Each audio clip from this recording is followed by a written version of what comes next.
भाई आपस में कोई बातचीत ना करे, थोड़ी देर के लिए सब शांतित होकर बैठ जाएं। किसी की भी आपस में बातचीत करने की आवाज ना आए, सिर्फ परम पूजनीय भाई जी ही बोलेंगे और उनकी आवाज ही आनी चाहिए। बोलो साचे दरबार की जय। बोलो श्री स्वामी जी महाराज की जय। मेरे हृदय सम्राट बार बच्चों को जरा चुप करा। मेरे इष्टदेव, मेरे इष्टदेव की प्यारी प्यारी आत्मा,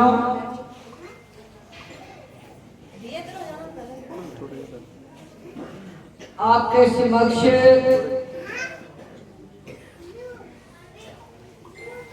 चंद मिनटों के लिए कहना है।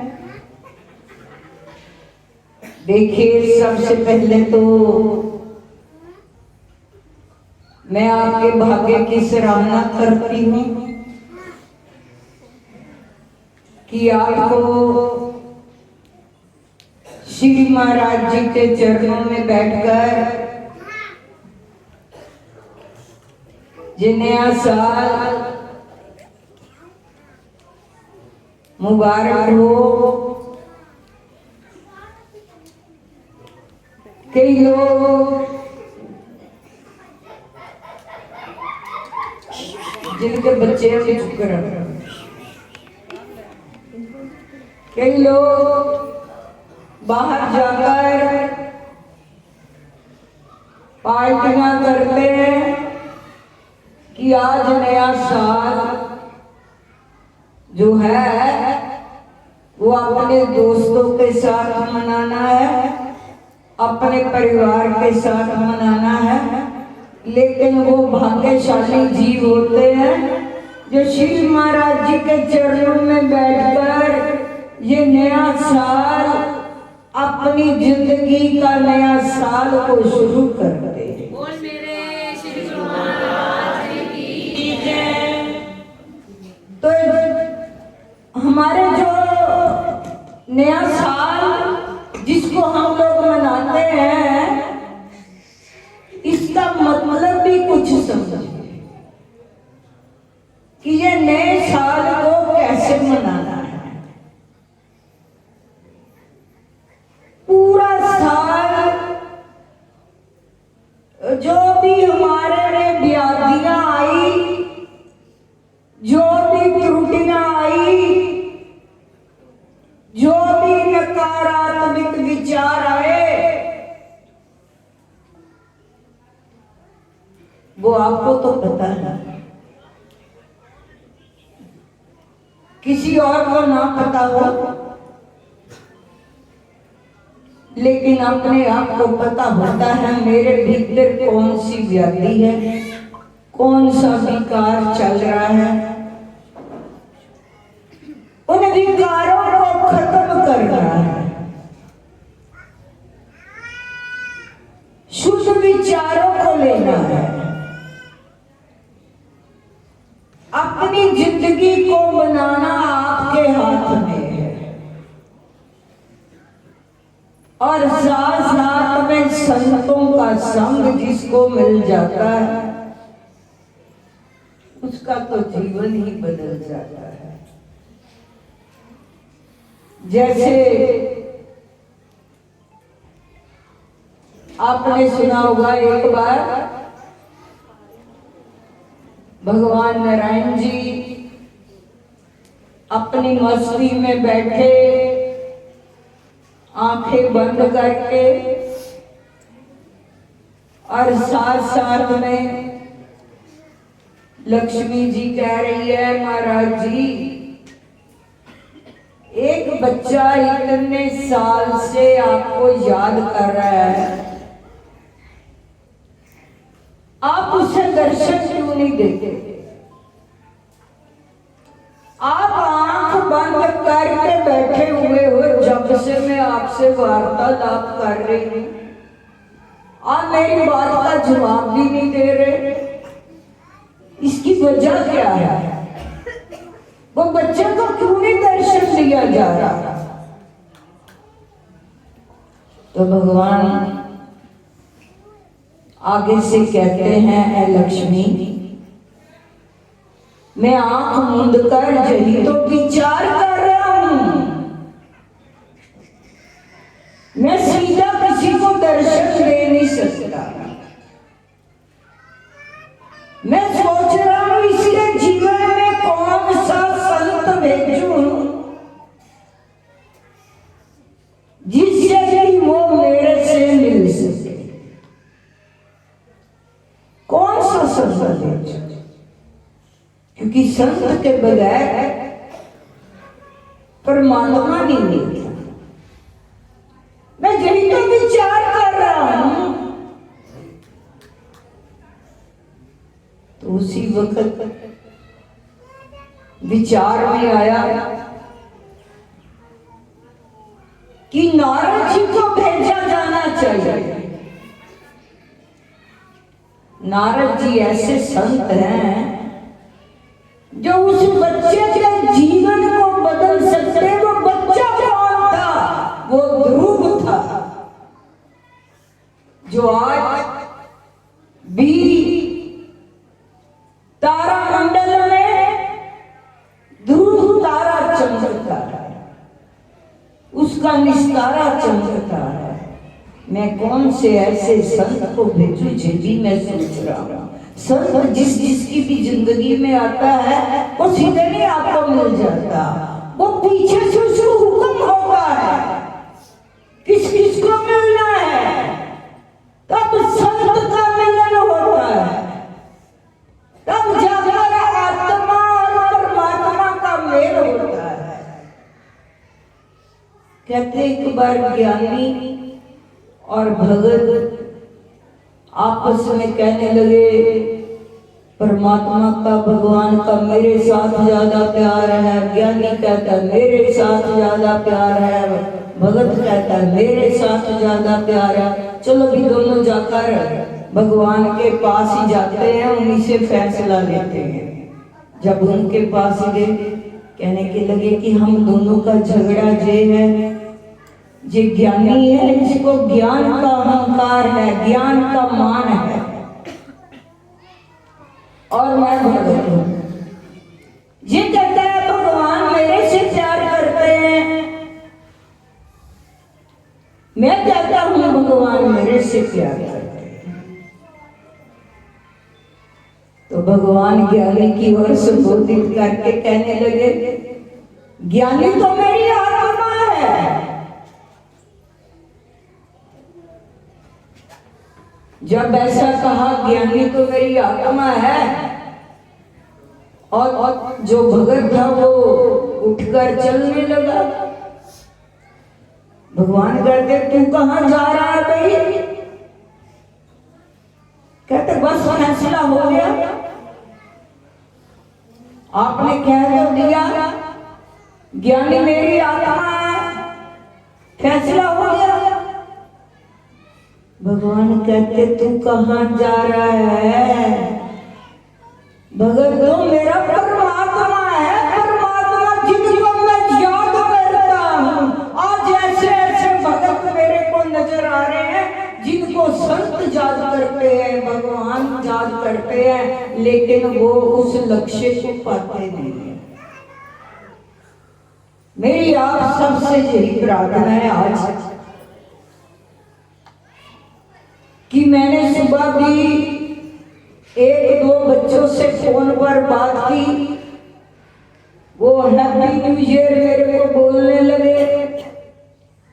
मैंने कहा भी हैप्पी न्यू ईयर तो आपका कबूल मैं करती हूँ, लेकिन आज मैं एक दक्षिणा भी मांगती हूँ। वैसे मैं कुछ मांगती नहीं, लेकिन एक मेरे को दक्षिणा चाहिए।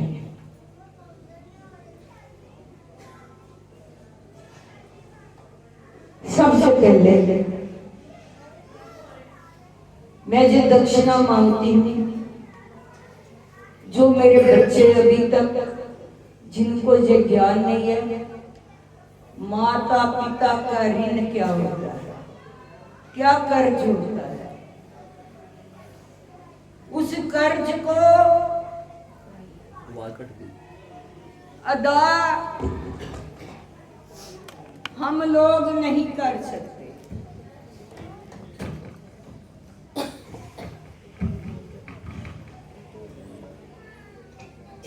तो सबसे पहले जैसे आपने सुना होगा कि कार्तिक जी और गणेश जी दोनों भाई आपस में विनोद करने लगे। विनोद समझ लीजिए, क्योंकि भाई भाई थे, बहस भी हो जाती है। आजकल भाइयों में बहुत बहस चलती है।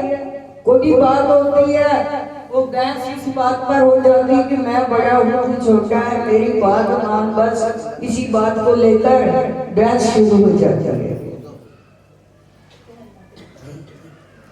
तो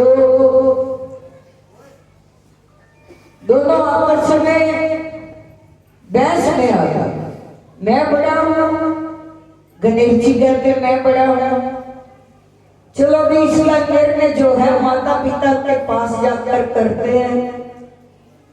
जब माता पिता के पास गए, कहने लगे हमारी ये समस्या है, इसका हल होना चाहिए। जे कार्तिक जी कहते मैं बड़ा हूँ, मैं कहता हूँ मैं बड़ा हूँ, हम दोनों में से कौन बड़ा है आप बताइए। तो भगवान शंकर जी और पार्वती जी कहने लगे ऐसा करो कि धरती की परिक्रमा करके आओ। जो पहले परिक्रमा करके आ जाएगा वो बड़ा हो जाएगा, जो बाद में आएगा वो छोटा हो जाएगा। तो कार्तिक जी का वाहन है मयूर। वो मयूर पर बैठकर जल्दी जल्दी धरती की परिक्रमा करने के लिए निकल पड़े कि मैं जल्दी जल्दी चलूं। गणेश जी ने देखा कि ये तो चल पड़े, अब मैं क्या करूं। फिर वो माता पिता की शरण में गया, कहने लगा कि आप दोनों बैठ जाएं। जब दोनों को बिठा लिया,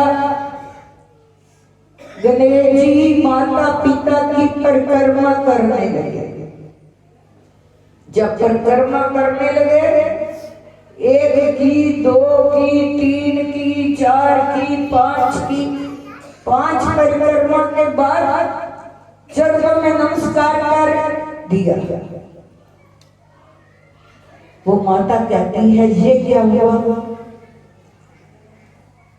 हमने तो धरती की परिक्रमा कही थी, आपने ये क्या किया। गणेश जी कहते हैं मैंने आप दोनों को बिठाकर आपकी परिक्रमा की तो सारी धरती की परिक्रमा हो गई और पिता की पूजा की, आपकी पूजा की। जितने भी धरती पर तीर्थ स्थान थे सबकी पूजा हो गई, सभी देवी देवताओं की पूजा हो गई। उसी वक्त कार्तिक जी की आगे जब तो ये तो लाल कर दिया कि ये अब गणेश जी बड़े हैं। तो मेरे कहने का भाव ये है, जो मेरे भाई बहन अभी तक जिनको ये पता नहीं है कि माता पिता का ऋण क्या होता है, कैसे उतारा जाता है, वो उतरना बहुत मुश्किल है। तो जो मेरे भाई अभी तक अपने माता पिता को सुबह उठकर नमस्कार नहीं करते, मैं यही आपसे भीख मांगती हूँ, आप नमस्कार करना शुरू कर दो कल से। आज तो नया दिन आ गया, कल से नमस्कार करना शुरू कर दो। प्रातः काल उठ के रघुनाथा, भगवान राम जब सुबह उठते थे सबसे पहले ये कार्य किया करते थे। प्रातः काल उठ के रघुनाथा, नावे शीस गुरु मात पिता माता।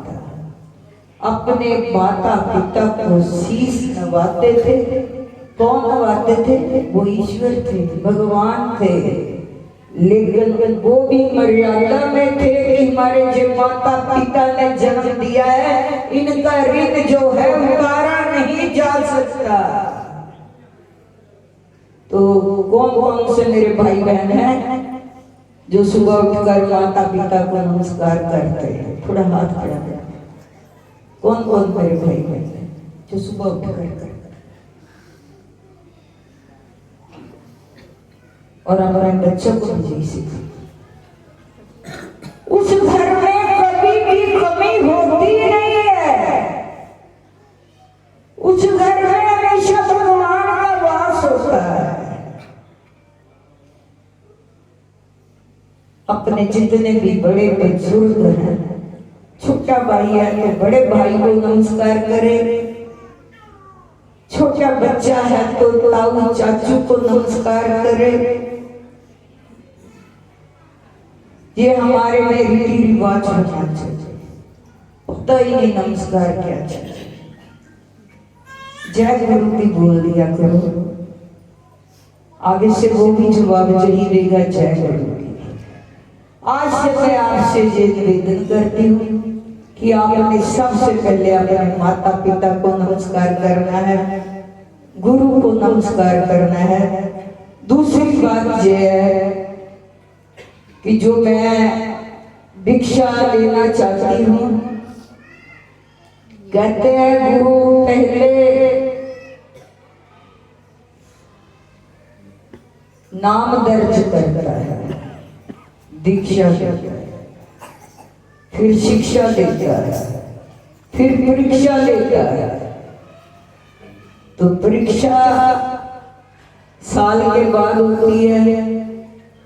मैं यही प्रार्थना करती हूँ, इतने वर्ष यहाँ पर आश्रम बने हुए मेरे कितने भाई बहन ऐसे हैं जो घर में खाया पिया सोया जागा, पता नहीं गुरु घर जो महाराज जी का दरबार बना वहां जाकर नमस्कार नहीं करना है या नहीं करना।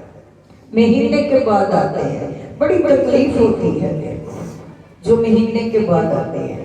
मेरी आप सबसे यही प्रार्थना है, जो मेरे भाई हर रोज दुकान पर जाता है तो दुकान पर जाते हुए, बैंक में जाता है तो बैंक में जाते हुए, सबसे पहले मैं ये भी छूट देती हूँ, आप खा पी लो। कोई जरूरी नहीं है कि आपने खाया पिया नहीं यहाँ पे ला गए। खा पी कर आकर अपने काम पर जाते हुए महाराज जी से थोड़ा सा नमस्कार करके, ठीक है ना? मैं तेने देखा तो मैंने देखा, देखते देखते हम दोनों हो जाएंगे। जिस दिन हम एक हो जाएंगे उसकी नजर में आ जाएंगे, उस दिन तो हमारी जिंदगी की बल्ले बल्ले वैसे ही है। तो क्यों ना हम लोग उस आनंद को ले, उस रस को ले, महाराज जी के चरणों में रोज नमस्कार करें। मेरी बहनें जो यहाँ नजदीक आश्रम के रहते हुए फिर भी आश्रम में नहीं आती, उन सब से निवेदन है कि महाराज जी के चरणों में रोज रोज हाजिरी लगनी चाहिए। जितने कदम देंगे उतने ही वो हमारे अश्वमेध यज्ञ का फल होगा। ना पाई लगेगी, ना घेला लगेगा, ना कोई खर्चा होगा, बस अश्वमेध यज्ञ का फल मिल जाएगा। एक एक कदम देने में हमारे शास्त्रों में लिखा है शास्त्रों में जो लिखा होता है वो झूठ नहीं होता, बिल्कुल सच होता है। तो अपनी जिंदगी को बनाना है। नया साल हमारी जिंदगी का शुभ आगाज हो रहा है, तो नए साल में हमने अपनी कुरीतियों को निकालना है।